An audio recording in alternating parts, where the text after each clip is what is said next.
The way that a song comes to me, I'll see something or something will happen. There'll be a pinpoint situation or of some kind of energy or could be a conflict or hearing about something that happened to a friend of mine or reading a book that really brought a lot of images to my head. And then I'll be playing my guitar and I'll find a couple of chords and a small melody with the voice, with 2 or 3 words. And these few words and this chord will set up an atmosphere and a picture. And that I try to let it come from the subconscious as a reaction to, as I mentioned, a book or a situation. And when I have this kind of corner piece, then I try to build the rest of the house from there.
Honestly, sometimes I feel like a horse with a carrot on a stick dangling out in front of my nose, and I keep trying to get to the carrot, and I just keep going.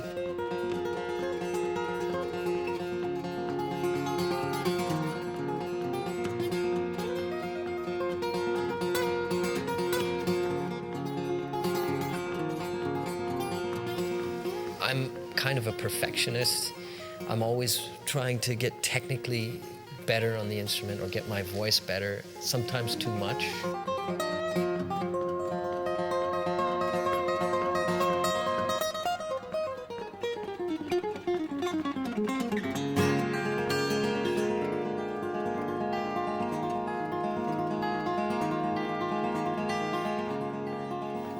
I would have to say, if I put it down to one main goal, is to write and perform really personal songs that represent myself, the way I feel, me, and bring this human emotional thing together with really beautiful, fine playing. Because I've always been a guitar freak, and really fine guitar playing is something that's also really important to me. I want to bring these things together.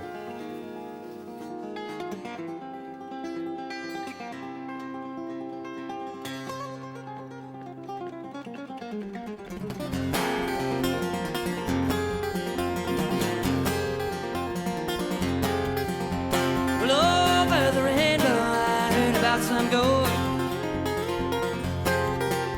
Well, a paper chase to find money, sure to make you old. Next stop is Eden, but I'm going further still.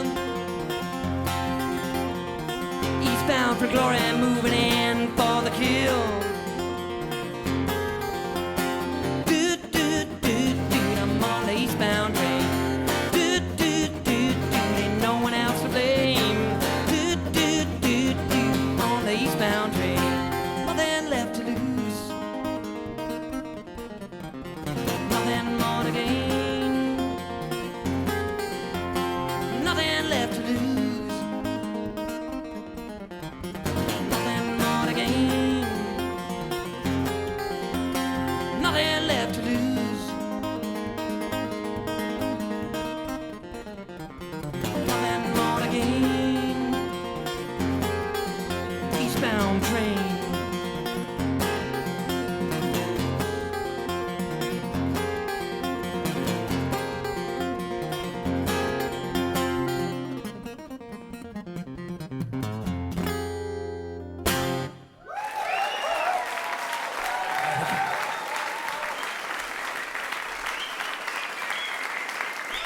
All right, thank you. Background of a song like Eastbound Train is often, it comes to me through a book I've read or something that's touched me, or something really outside of music that inspired it. And in that case, in the case of Eastbound Train, I'd been reading this really heavy, dark novel, The Picture of Dorian Gray from Oscar Wilde. And it's always dealing with this theme of trying to keep youth, or fighting against losing youth, getting old. And sometimes I wake up in the middle of the night and I can't sleep. My mind is turning and turning, and I'm thinking things. And sometimes if it's a darker theme, it's often like, why the hell did I do that in my past when I was younger? Why did I waste so much time fucking around with that? Or what have I done? You know, the whole theme of regret or misspent youth, and that theme comes up in the song.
Said goodbye to love. Guess I caused her pain. And I've been down before. Look like I'm going down again. Ain't no use in crying, 'cause it's me who's been denying.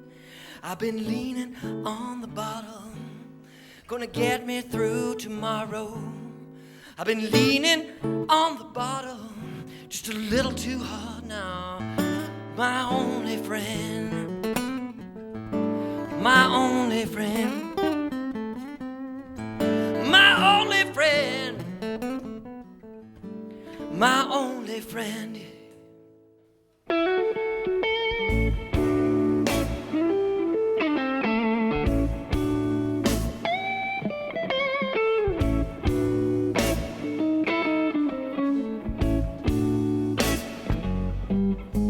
Said goodbye to love. I guess I caused the pain. I've been down before. Look like I'm going down again.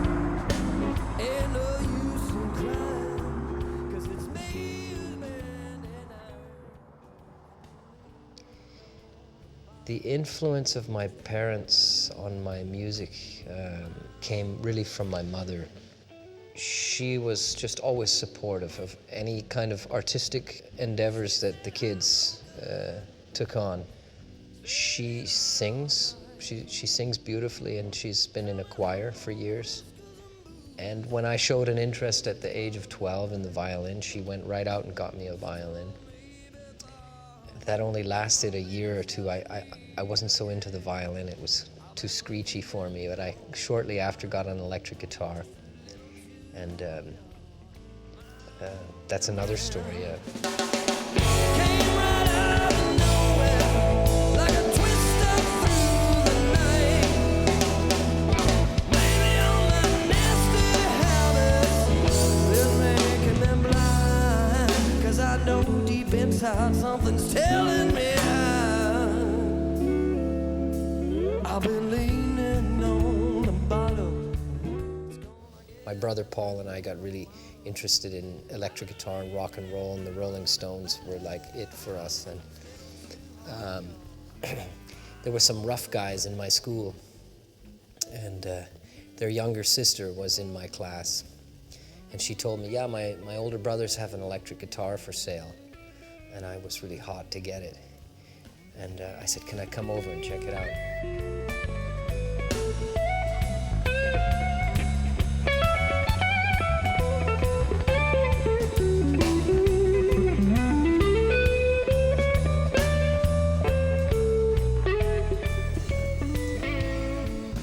She said, sure, okay, come over to my house after school. Gave me the address. I went over to the house and knocked on the door, and it looked like no one was home. Really run-down, old, spooky house. Finally, this guy came to the door, looked like he'd been sleeping, and I said, oh, hi, I'm Dave, and your sister told me you've got an electric guitar for sale. And he said, oh, yeah, right, okay, yeah, come on in. Okay, come downstairs. And it was like wine bottles and beer bottles everywhere, a full party house. I don't know who else, if their parents lived there or what, but it was pretty rough place. So I'm 12 years old, and I go in, and he says, okay, it's down in the cellar here. So we go down the stairs, and there's this beautiful Simpson Sears National Electric Stratocaster. And I just looked at it, and I went, wow. And he said, you like it? And I said, yeah, I love it. How much do you want for it? And he said, okay, give me $15 or a gram of hash. And I said, okay, $15 or a gram of hash. Let me go home, I'll be back in a half an hour.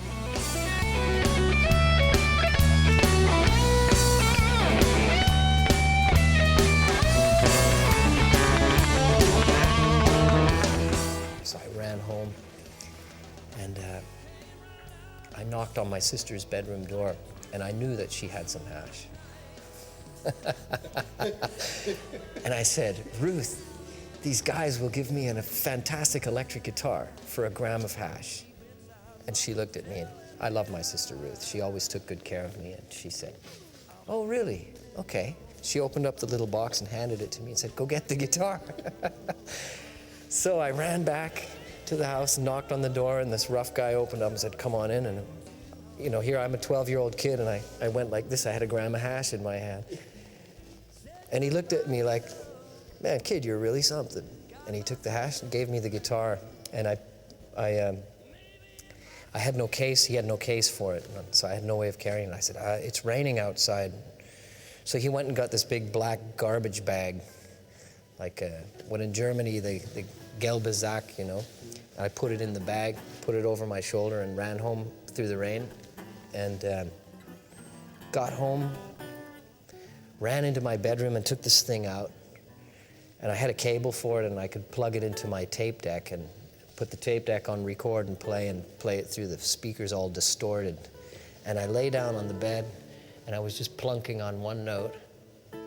And I said to myself, this is what I'm going to do with my life. Came right out of nowhere like a twister through the night. Maybe all my nasty habits been making me blind.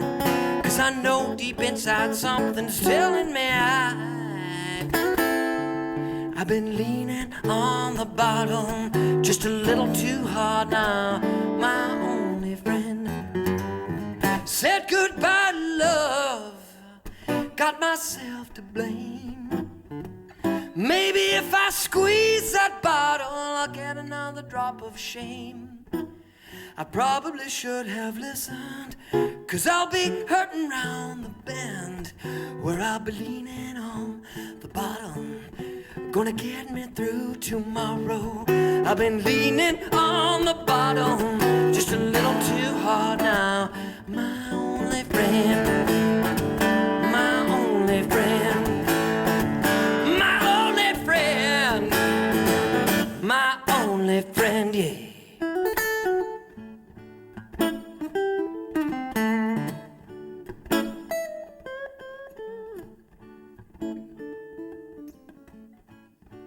I mean, the very first thing I played was only on the D string. I was just going bonk, bonk, bonk, just blown away by the sound of the thing. And my mother was shouting from the kitchen, "Play some music, for God's sake!" You know, she was getting.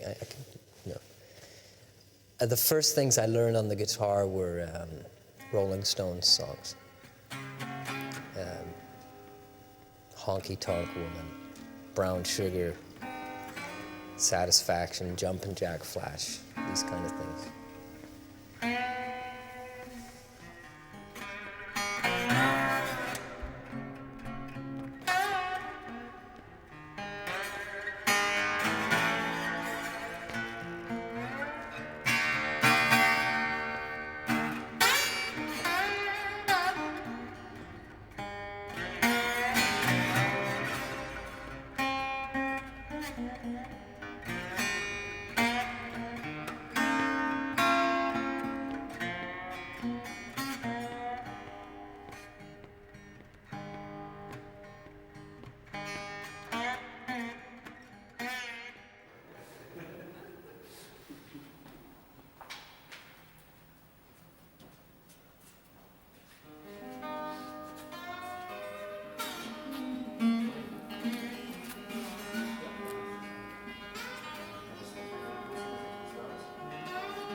First light of day, I left the bay, touched down in Denver, good friends along the way, kissing camels,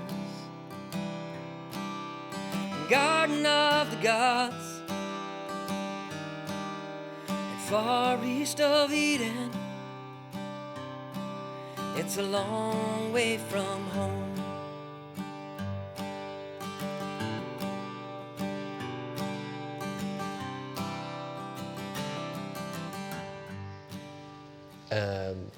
Yeah, the title "Kissin' Camels" is, in a way, it's a little bit misleading. It sounds like, I don't know what it sounds like, kissing camels. It's a funny image. Actually, what it is it's a rock formation in Colorado Springs, in a sacred, a native Indian sacred ground. the whole collection of these formations and mountains together is called Garden of the Gods and Kissin' Camels. Kissin' Camels is two peaks that in a way come together like this, and they look like two camels kissing. And I was visiting some really, really close friends of mine who lived there as the last point on the continent, on the North American continent, before moving to Europe. And when I got to Europe, when I was first in Germany, I went through a rough patch. I think I had a bit of culture shock. I couldn't speak the language. I didn't know what the hell was going on. And I was changing over from being an electric guitarist and really rocking to being a songwriter, an acoustic singer-songwriter. And one day, suddenly that song popped out, and it was so pretty, and it came really from a feeling of homesickness, and that's how my life has been. I left Victoria, my hometown Victoria in Canada, Vancouver Island. I left when I was 18, and I just kept going and kept going and going new places, and somehow there was always a feeling of dissatisfaction of where I was, or there's got to be something out there for me. There's got to be something more interesting, or wanting to change the picture. Home's where the heart is, so they say, and I hope to find it, maybe someday, 'cause I've traveled far, and I've traveled wide, and still I keep searching, it ain't nowhere in sight. I left at 18. I went to Vancouver to study music, and I was there for a time in Vancouver, and I was invited by my father to go to Montreal for a year. And there I was for exactly a year to the day in Montreal, and I toured with a band all over the province of Quebec. And then I came back to Vancouver for a couple of years, and then I got restless again, and then I moved illegally to Hawaii and played with a band there. I had no green card or no papers for being in the States, but I just got a really good gig there and managed to weasel my way in. And that was where I met my future ex-wife. She is from Tennessee, from Knoxville, Tennessee. And we met in Hawaii, and we really got together there, and we moved back to Canada for a couple of years. And she was really longing to go back to the States. And she was telling me, you got to live in the Bay Area, San Francisco Bay Area. And there's so many great musicians and such a great scene there. And we were really young and wild and partying a lot. And it was a great relationship, a lot of fun, but I wouldn't call it a really stable one.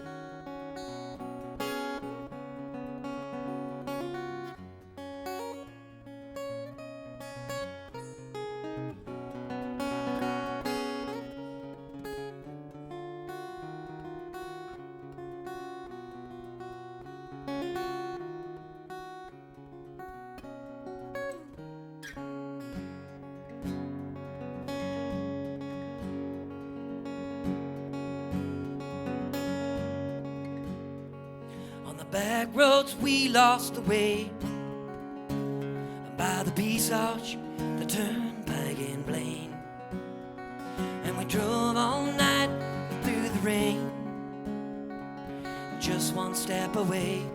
The night we chased the day.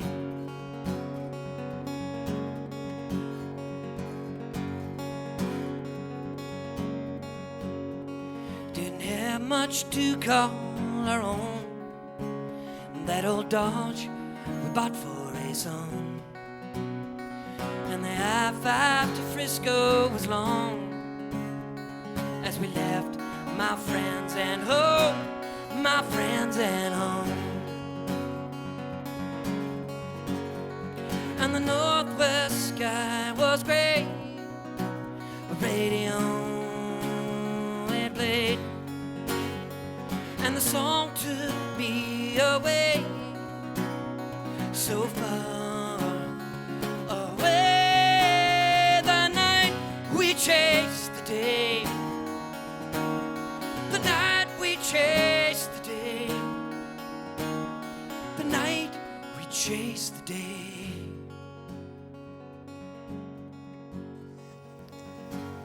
That The Night We Chased the Day is a song that, it's a fairly new song, but again, it's about an old story, and it's about when my ex-wife and I left Canada. As I mentioned earlier, we were in our early 20s, and we'd been in Vancouver for a couple of years and moved to the Bay Area. And we left in an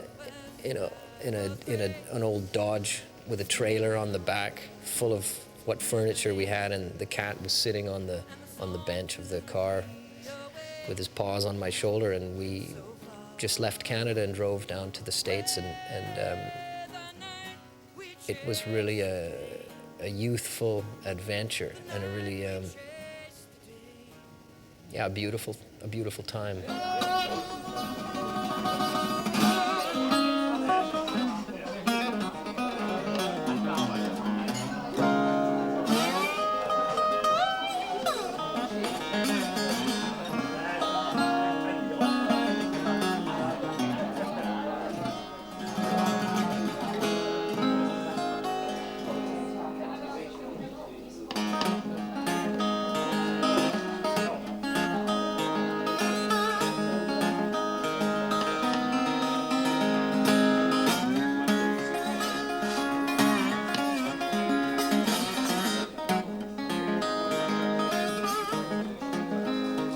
Every time I turn around, she's walking out on me.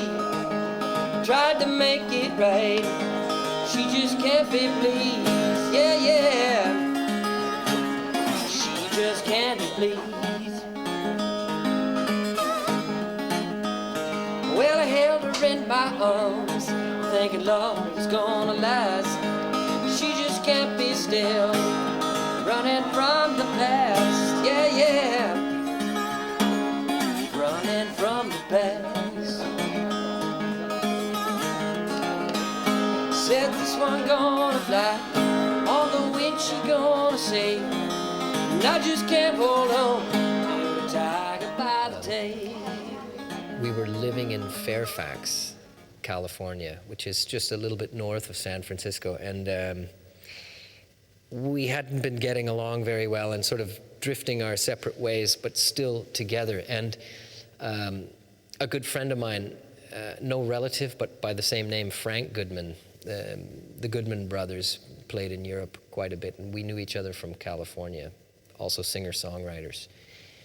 Frank Goodman told me that he saw my wife with this photographer guy, and they were hanging out in a bar together, looking quite romantic, and she was all dolled up and so on. And he said, "Hey man, I saw your wife. She was out with this photographer guy, and man, she was looking all dolled up, and man, you got a tiger by the tail there. You got to watch out, buddy." And I thought, yeah, okay, right. And so that's where that song came from. Well, I held her in my arms, thinking love was here to stay. I never would believe I'd be hurting like today. Yeah, yeah, hurting like today. Alright, said this one gonna fly, on the wind she gonna sail, and I just can't hold on to a tiger by the tail. Said this one gonna fly, on the wind she gonna sail, Lord, and I just can't hold on to a tiger by the tail. Tiger by the tail.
save, yeah, yeah. She ain't mine to save. I said this one gonna fly, on the wind she gonna sail, and I just can't hold on to a tiger by the tail. I said this one gonna fly, on the wind she gonna sail, Lord, and I just can't hold on to a tiger by the tail.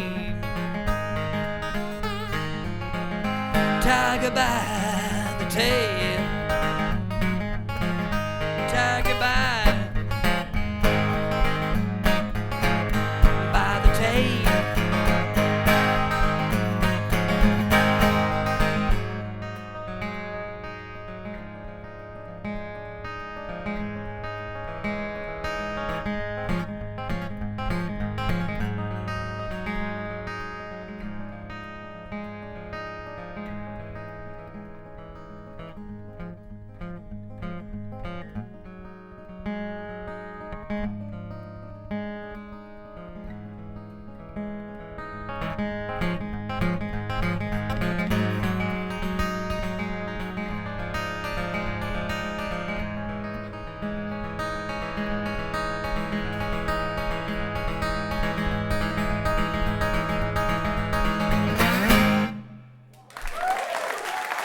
All right, thank you.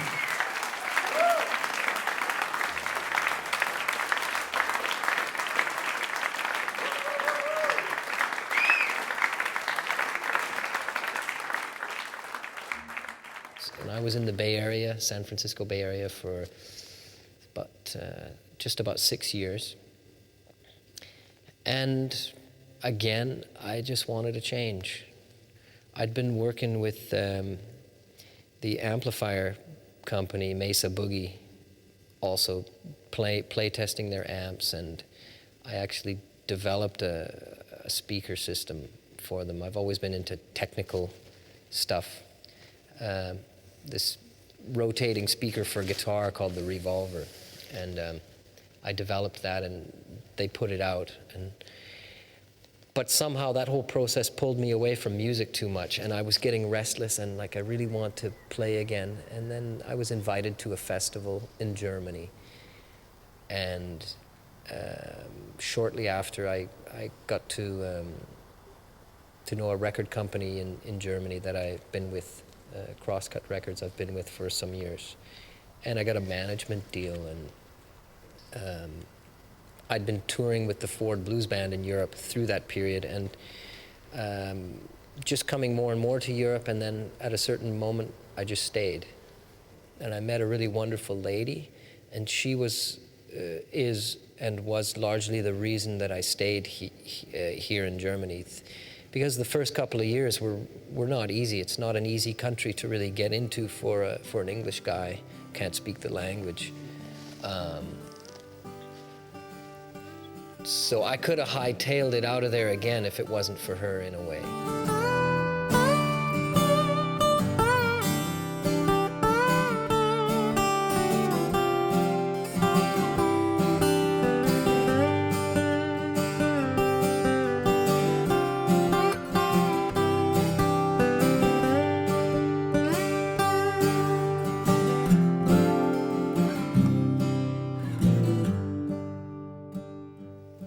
The different influences in my music are really, as I'm sure you know, really wide, really a lot of inputs. My first really serious teacher was a guy named Dave Vidal, amazing electric blues guitarist, so virtuoso. He was my first really big main influence. And that was really blues music. As I got into my later teens, 15, 16, through the 20s, I was really into jazz. I really got into jazz and had some great teachers and studied jazz. That's what I studied in music school. To bring all of these different influences together, of which there are also many more, later folk music, and now I'm interested in just about everything, anything that makes me feel good or inspires me. the trick for me has been to somehow bring all of these things together, which as an artist with a singular voice as such hasn't been easy. When that changed for me was when I started to play the acoustic guitar. Somehow everything I'd done before that, all the jazz and the blues and more newly the folk, all kind of blended together. And my voice changed and developed a lot with that. And through writing songs and singing and playing acoustic guitar, these different things came together for the first time really for me.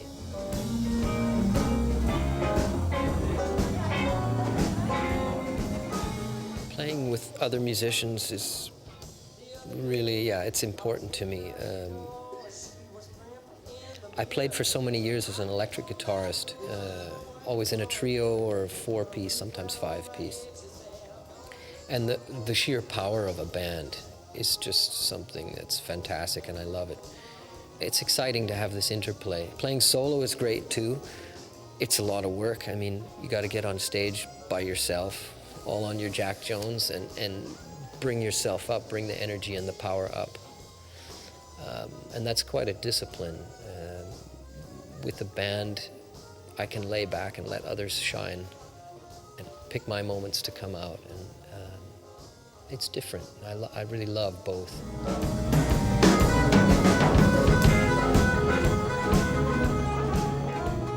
Yeah, this is kind of a place where I can come and just get into my own trip and my own space, and all my instruments are here, and so I can just get creative here, sort of undisturbed. I also, when I can, which is really often, when I get up in the morning, I play first thing every day, unless I'm touring or I have other work to do, like here or so. But normally my favorite thing is to get up early, have a coffee, and play for some hours. And that's really just playing. And when I come here, it's more starting to develop what I worked on at home when I was playing. So, because here I can record it and play different instruments on top of it, or cut it up, or experiment more. Whereas at home, it's more just the guitar and the voice, and it's practicing more, or composing.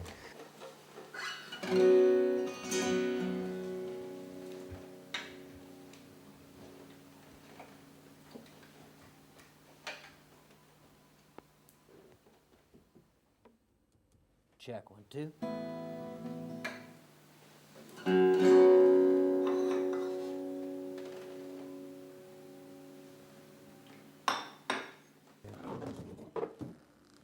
This is one of my favorite collector's items, really. This is a very sought-after old guitar by blues players and roots players. It's a Gibson J50. And this guitar was built in 1954. And there's a story that it belonged to Hank Snow, the great country artist. And I don't know if that's true or not, but the guy that I got it from swears it's the truth.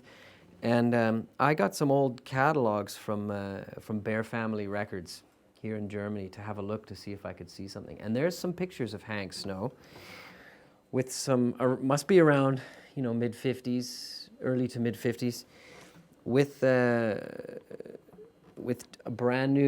couple of different brand new J50s. And this could have been one in the photo that I saw, but there's not really any way to prove that. But it's a nice story.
Greasy Lou lived in a shack.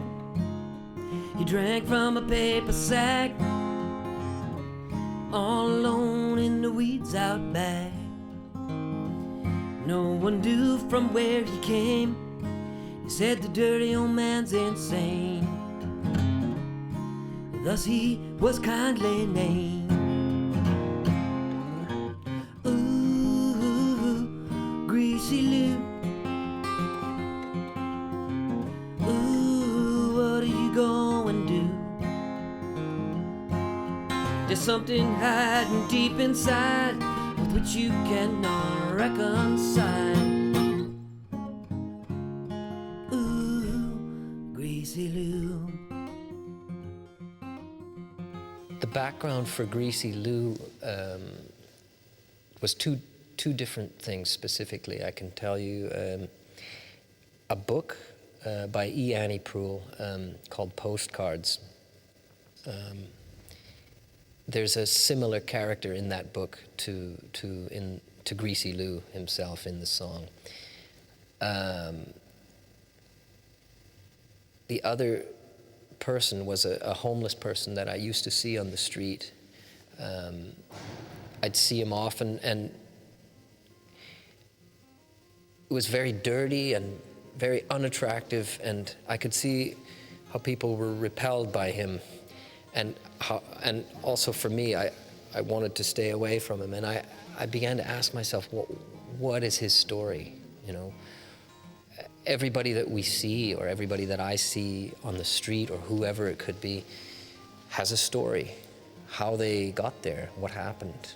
I mean, because we all started out as somebody's little baby, you know.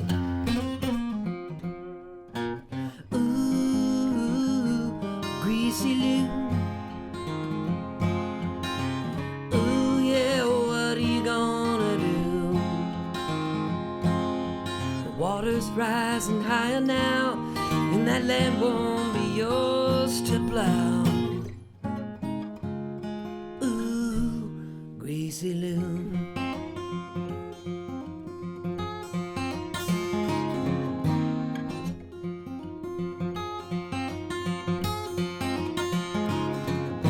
The bangman came around, his hat and case, all the cops found. Ooh, when Lou got through, Lou ran from the law's long arm. They auctioned off the farm, and no one knew what became of Greasy Lou. Ooh, Greasy Lou. Ooh, what are you gonna do? There's something hiding deep inside with which you cannot reconcile. Ooh, Greasy Lou. Greasy Lou. Greasy Lou. Greasy Lou.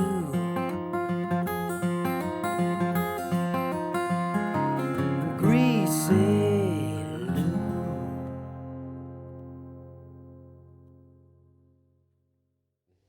I built this guitar myself in, what was it, the mid-'80s, 1985 or so. I'd been the guitar tech for a company in Vancouver in Canada called Paul's Music. And in that time, I built quite a few electric guitars.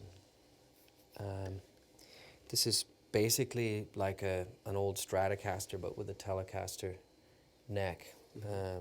And I copied the form of a So you cut it this Yeah. on your own? yeah, Okay. yeah. Now, I made a couple at the same time, and I can't remember if this was ash or alder. I believe this one is swamp, a light piece of swamp ash. Yeah, there you can see. Okay. I thought it was alder before, but no, there you can see that's what in German would be called Esche. Yeah. In English, it's called ash. Ash. So that's the ash of the guitar. That's the ash of the guitar, that's right. Yeah.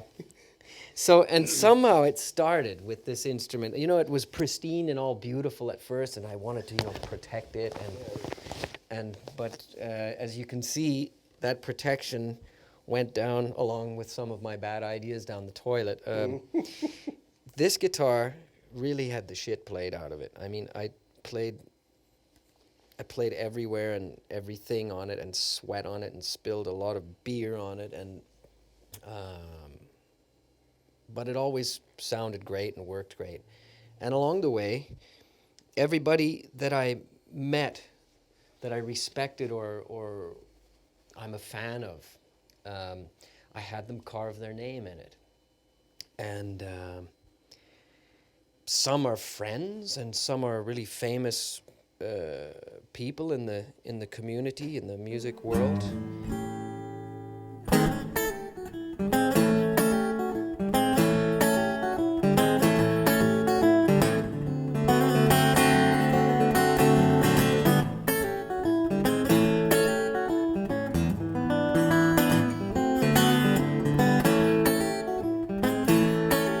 Said I got slippery fingers, I cannot tell a lie. Yeah, I got slippery fingers, everything goes slipping by. Yeah, slipping by my window till the day I die. I said the days, just like dollars, they keep on rolling by. Yeah, the days are just like dollars, they keep on rolling by. Yeah, they be rolling by my window till the day I die, right?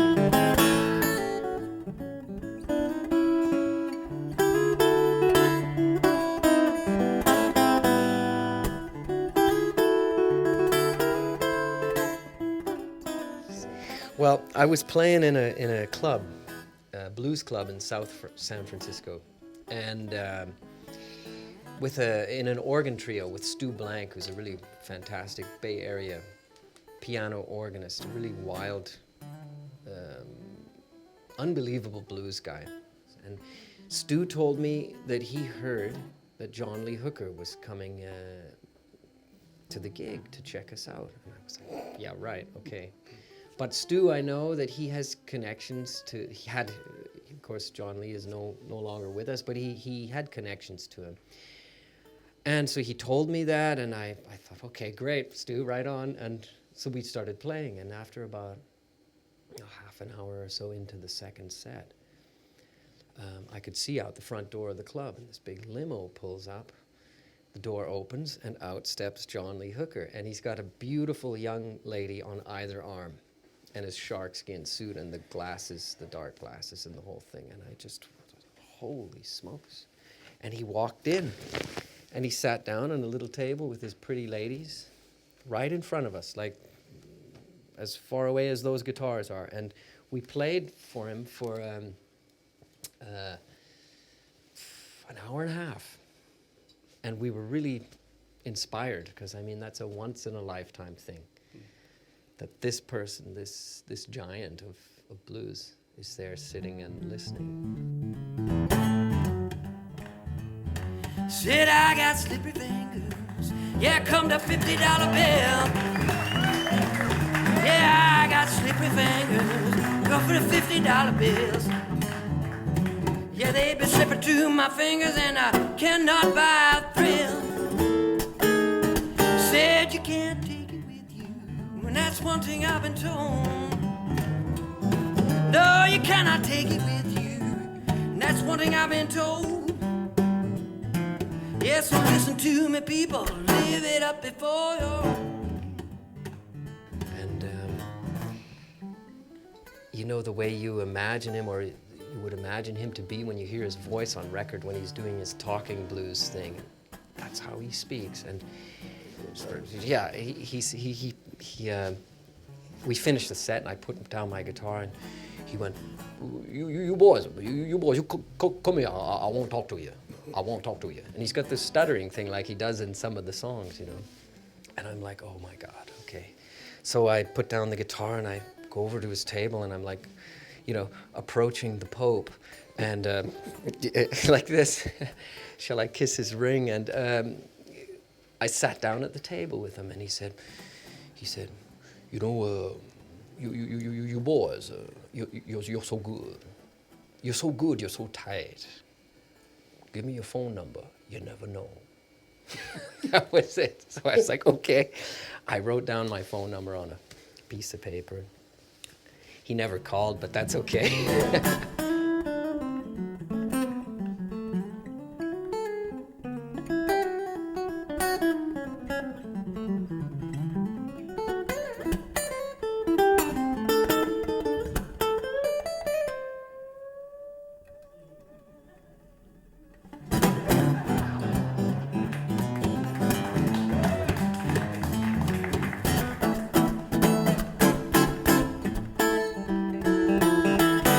Said you can't take it with you. That's one thing I've been told. No, you cannot take it with you. And that's one thing I've been told. Yes, so listen to me, people. Live it up before your own.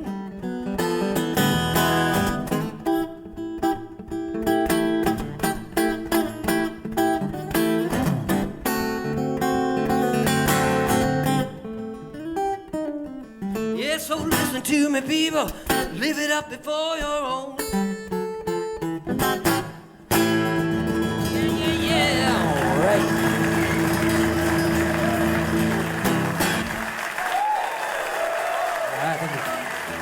And yeah, that was just really something.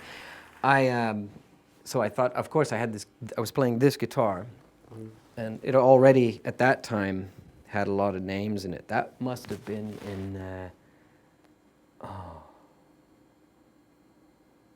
95, 94, somewhere in the early to mid 90s. So I asked him, Mr. Hooker, can you please carve your name in my guitar? And like all these other names. And he was really hot on the idea, and I got a screwdriver for him. But he wasn't strong enough to like really dig in. He was already very old, and so he couldn't scratch it. So I was like, oh shit, what can I do? And I had a big felt pen, a black felt pen. And I gave him the pen, and he wrote his name right here. John L. Hooker. But he kind of didn't quite get it all in there, but it's there. And the next day, I got up, and I looked at it, and it was like, yeah, that really happened. And I got some lacquer, and I put lacquer over it to preserve it. Yeah. And it's still there.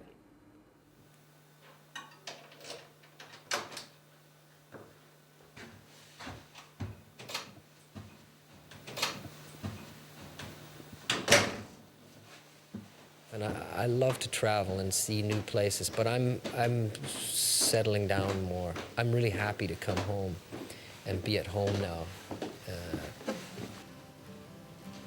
So this really restless, lost feeling is not so strong anymore. In that song, I profess that home's where the heart is. But in the song, I somehow have the feeling I'm longing for it still, and no matter where I go, I can't seem quite to get it. I think I'm closer than I've ever been now. I've been to the east, I came from the west. I've been broke down and dirty, no fixed address, and over the mountains where I come from. And even there It's a long way from home. Home's where the heart is, so they say. And I hope to find it, maybe someday, 'cause I've traveled far and I've traveled wide, and still I keep searching. It ain't nowhere in sight, and still I keep searching.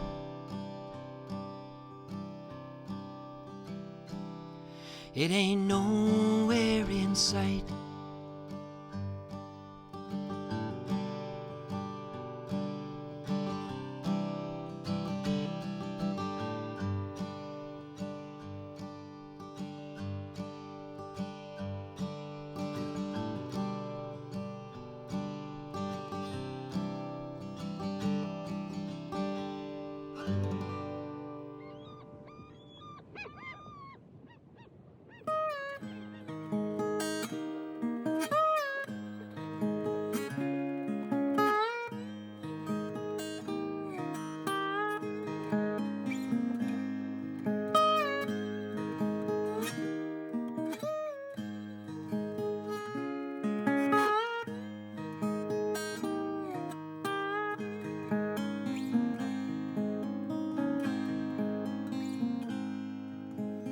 Gun in your hand, in for the night, blew a hole in the roof, 'cause your shadow bites, chasing the dragon up on your hill, Mill Valley Moon. Can't get your fill with spirits and dust.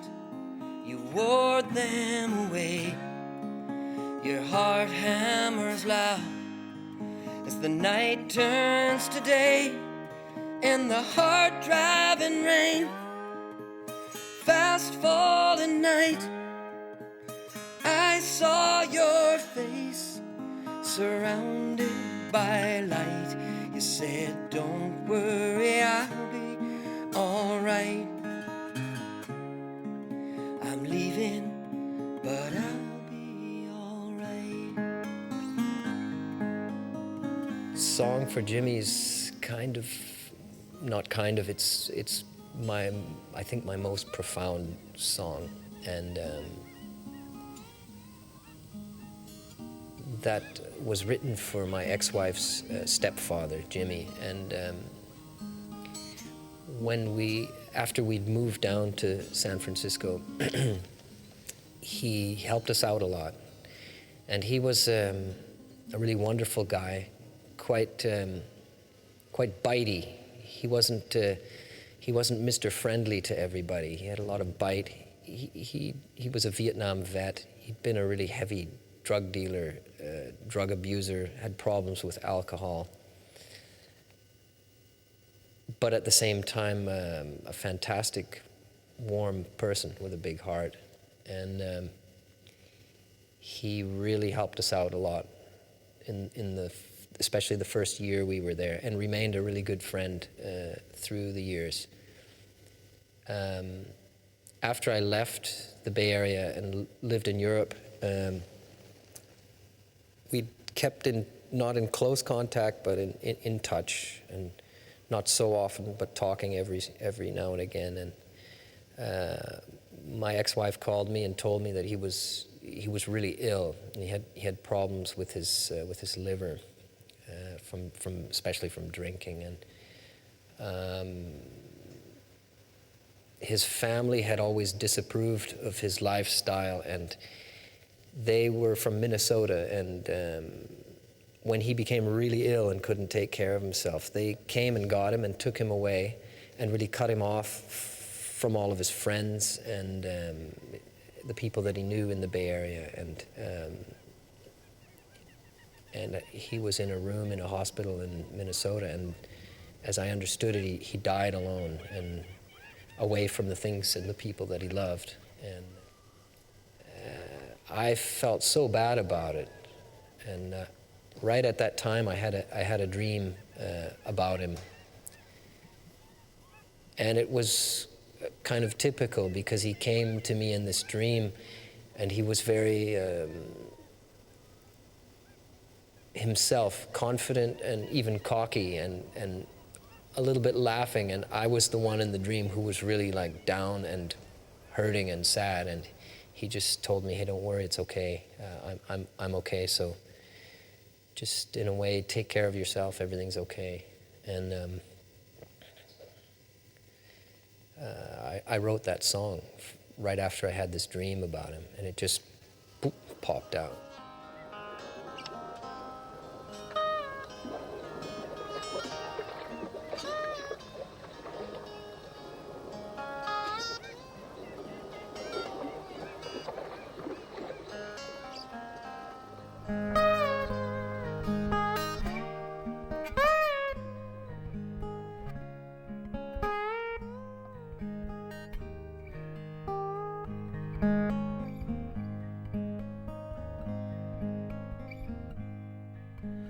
Alone in a room, clock on the wall, counting the hours till the last call. Your friends and your bed, you left them out west. Faith in these hours is put to the test. Some small human kindness I hope you did find, for you walked out the door the very last time, and the heart drives